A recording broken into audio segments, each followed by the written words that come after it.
Hello, I'm Dr. Bart Rienties and I'm a reader in Learning Analytics at the Institute of Educational Technology at the Open University UK. I'm really thrilled and delighted to be one of the keynote speakers at EARLI 2017 in Tampere, Finland. I'm looking forward to discuss and debate with you about the potential role of learning analytics in educational research. I have a rather provocative title of my talk, The Power of Learning Analytics. Is there actually still a need for educational research? Across the globe, as many of you know, many institutions and organizations have high hopes that learning analytics can play a major role in helping organizations to remain fit for purpose, flexible, and innovative. A kind of broad goal of learning analytics is to apply the outcomes of analyzing data gathered by monitoring and measuring the learning processes. Learning analytics processes in education are expected to provide opportunities to institutions to support real learner progression. But more importantly, in the near future, we hope that we can provide personalized, rich learning on a large scale. Substantial progress in learning analytics research has been made in the last few years.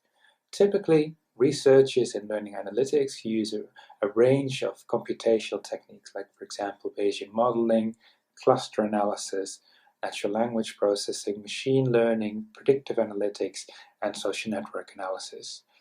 Have, for example, a look at the groundbreaking work of Dragan Gasovic and Caroline Rosé.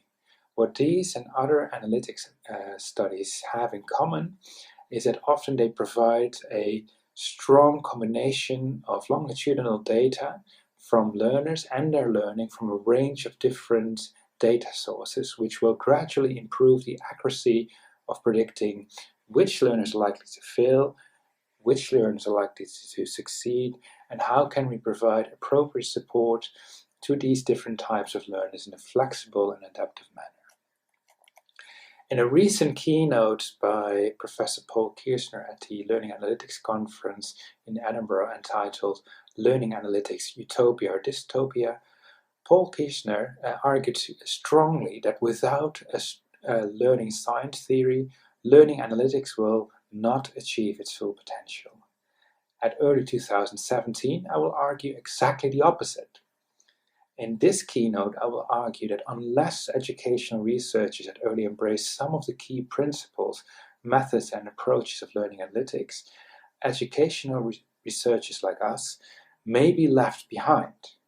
In particular, a main merit of learning analytics is that by linking these large data sets of actual learning processes and outcomes with learning dispositions and learning characteristics, we can really unpack true learning. Using evidence-based approaches, learning analytics allows us to gather rapid insight and advancements how learning designs and learning processes can be optimized to maximize the potential of each learner. During my keynote, I will aim to provide a rationale why educational research needs to broaden its perspective, and I will use several studies to do this. For example, our recent research with Lisette Toutenel published in Computers and Human Behavior showed that when we link 151 modules and 133,000 students at the Open University, learning design has a strong impact on student behavior, satisfaction, and performance. In particular, when teachers use more socio-constructivist learning designs, we found that students are more likely to be engaged and, more importantly, are more likely to pass courses at a distance. In another study, I will also highlight the importance of learning analytics in more traditional face-to-face context. For example, by measuring emotions, epistemological expressions, cross-cultural dialogue at Maastricht University, joint work by Dirk Tempelaar, Jenna Mittelmeier, Simon Knight, and Garen Allaire shows that social interactions can be effectively supported when we have innovative dashboards and adaptive approaches using learning analytics.